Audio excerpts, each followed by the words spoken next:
ಶ್ರೀನಿವಾಸಪುರದ ನಾಗರಿಕರು ಹಾಗೂ ಭಕ್ತ ಮಹಾಶಯರಲ್ಲಿ ಈ ದಿನದ ಹಸಿ ಕರಗದ ಪ್ರಯುಕ್ತ ಶುಭಾಶಯವನ್ನು ಕೋರುತ್ತಾ, ಶ್ರೀನಿವಾಸಪುರ ಪಟ್ಟಣದಲ್ಲಿ ಹಸಿ ಕರಗ ಕಾರ್ಯಕ್ರಮ ಈ ದಿನ ನಡೆಯುತ್ತಾ ಇದೆ.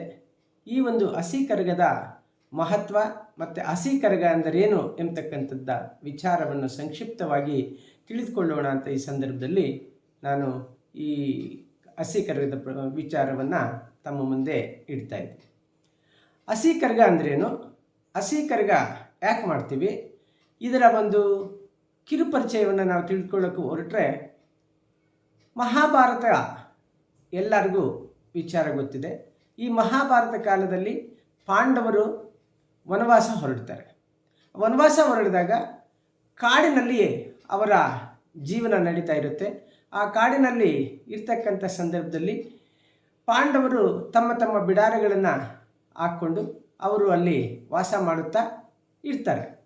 ಈ ಸಂದರ್ಭದಲ್ಲಿ ಶ್ರೀಕೃಷ್ಣನು ಒಮ್ಮೆ ಪಾಂಡವರನ್ನು ಭೇಟಿಯಾಗಲು ಕಾಡಿಗೆ ಬರುತ್ತಾನೆ.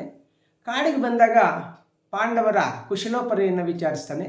ಮತ್ತು ಭೀಮಸೇನನ ಬಳಿ ಬಂದು, ಏನು ಭೀಮಸೇನ, ಬಹಳಷ್ಟು ಅನುಕೂಲಕರವಾಗಿ ಧೈರ್ಯವಾಗಿ ಕಾಡಿನಲ್ಲಿದೆಯಾ, ಇಲ್ಲಿ ಯಾವುದೇ ರೀತಿಯ ತೊಂದರೆ ಏನೂ ಇಲ್ಲ ನಿಮಗೆ ಅಂತ ವಿಚಾರಿಸ್ತಾನೆ. ಆಗ ಭೀಮನು ಬಲಶಾಲಿಯಾಗಿದ್ದರಿಂದ, ಧೈರ್ಯವಂತನಾಗಿದ್ದರಿಂದ ಜಂಬದಿಂದನೇ ಹೇಳ್ತಾನೆ, ಏನೂ ತೊಂದರೆ ಇಲ್ಲ ಶ್ರೀಕೃಷ್ಣ ಪರಮಾತ್ಮನಿಗೆ ಹೇಳಿದಾಗ ಶ್ರೀಕೃಷ್ಣ ಹೇಳ್ತಾನೆ, ಭೀಮಸೇನ, ದ್ರೌಪದಿ ನಿಮ್ಮ ಧರ್ಮಪತ್ನಿ ಎಂಬತಕ್ಕಂಥ ಹೆಮ್ಮೆ ಇದೆ, ಆದರೆ ನಿಜವಾಗಿ ದ್ರೌಪದಿಯ ಸ್ವರೂಪ ನೀನು ಕಂಡಿದ್ದೀಯಾ? ಯಾವತ್ತಾದರೂ ದ್ರೌಪದಿಯ ನಿಜವಾದ ಒಂದು ಆಕೃತಿಯನ್ನು ನೋಡಿದೆಯಾ ಎಂಬತಕ್ಕಂಥ ವಿಚಾರವನ್ನು ಕೇಳ್ತಾನೆ. ಭೀಮಸೇನಿಗೆ ಆಶ್ಚರ್ಯವಾಗುತ್ತೆ.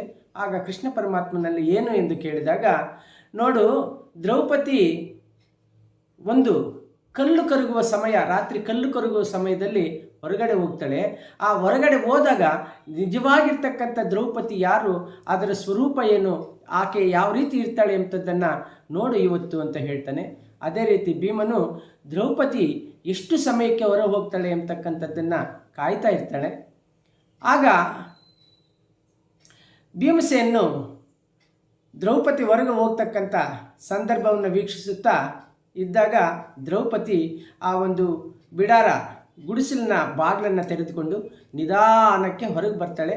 ಹೊರಗೆ ಬರುವಾಗ ತನ್ನ ಪತಿಯರೇನಾದರೂ ನನ್ನ ಗಮನಿಸುತ್ತಿದ್ದಾರಾ ಎಂಬತಕ್ಕಂಥದ್ದನ್ನು ನೋಡ್ತಾಳೆ. ಯಾರೂ ಗಮನಿಸ್ತಾ ಇಲ್ಲ ಎಂಬತಕ್ಕಂಥದ್ದನ್ನು ಅರ್ಥ ಮಾಡಿಕೊಂಡು ನಿಧಾನಕ್ಕೆ ಹೊರಗಡೆ ಬರ್ತಾಳೆ. ಭೀಮಸೇನನು ಅದೇ ರೀತಿ ನಿಧಾನಕ್ಕೆ ದ್ರೌಪದಿಯನ್ನು ಹಿಂಬಾಲಿಸುತ್ತಾ ಬರ್ತಾನೆ. ದ್ರೌಪದಿ ಕಾಡಿನಲ್ಲಿ ಒಂದಷ್ಟು ದೂರ ಹೋದಾಗ ನಿಜವಾಗಿ ತನ್ನ ಉಗ್ರ ರೂಪವನ್ನು ಧರಿಸುತ್ತಾ ಭೂಮಿ ಆಕಾಶದಷ್ಟು ಎತ್ತರ ಬೆಳೀತಾಳೆ.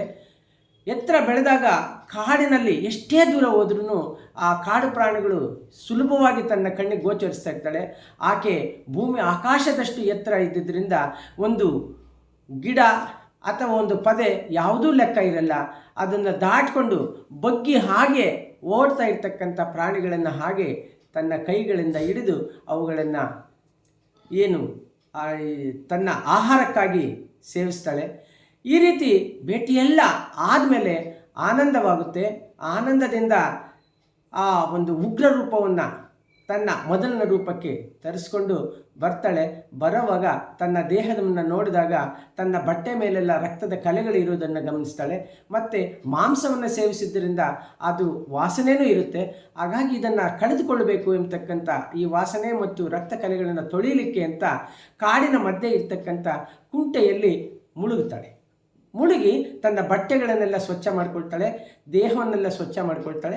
ಹೊರಗಡೆ ಬಂದಾಗ ಇನ್ನು ಈ ಒಂದು ವಾಸನೆ ಪೂರ್ತಿಯಾಗಿ ಹೋಗಬೇಕು, ಪಾಂಡವರಿಗೆ ಗೊತ್ತಾಗಬಾರ್ದು ಅಂತ ಒಂದು ಮನಸ್ಸಿಗೆ ಬಂದಾಗ ಕಾಡಿನ ಮಧ್ಯೆ ಇರ್ತಕ್ಕಂಥ ಕಾಡು ಮಲ್ಲಿಗೆ ಹೂಗಳು, ನೀವು ಗಮನಿಸಿರ್ಬೋದು, ನಾವೆಲ್ಲ ಹಳ್ಳಿಗಳಲ್ಲಿ ಜೀವನ ಮಾಡ್ತಕ್ಕಂಥವ್ರು ಗೊತ್ತಿರುತ್ತೆ.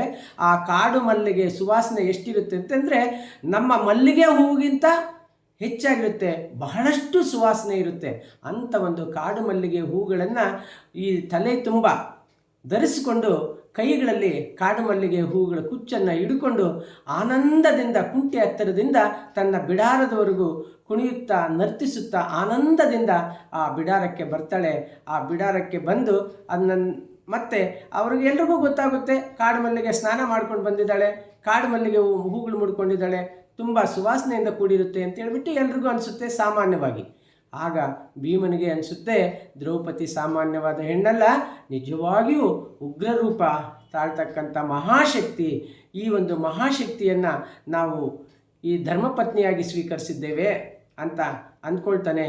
ಹೀಗೆ ಈ ಕುಂಟೆಯಿಂದ ಬಂದು ತಣ್ಣೀರು ಸ್ನಾನ ಮಾಡಿ ಬಟ್ಟೆಗಳನ್ನು ಒದ್ದೆ ಮಾಡಿಕೊಂಡು ಕಾಡು ಮಲ್ಲಿಗೆ ಹೂಗಳನ್ನು ಮುಡ್ಕೊಂಡು ಬರ್ತಕ್ಕಂಥ ಕುಣಿಯುತ್ತಾ ನರ್ತಿಸುತ್ತಾ ಊರಿನೊಳಗೆ ಅಂದರೆ ಬಿಡಾರದೊಳಗೆ ಪ್ರವೇಶಿಸೋದು. ಹಾಗೆ ನಾವು ಕಾಡಿನ ಮಧ್ಯೆ ಹಸಿ ಕರಗವನ್ನು ಇಡ್ತೀವಿ. ಹಸಿ ಕರಗ ಕಾಡಿನ ಮಧ್ಯೆ ಇರ್ತಕ್ಕಂಥ ಕುಂಟೆಯಿಂದ ಎತ್ಕೊಂಡು ಬರ್ತೀವಿ. ಅಲ್ಲಿ ಮಲ್ಲಿಗೆ ಹೂಗಳನ್ನು ಅಲಂಕರಿಸ್ತೀವಿ.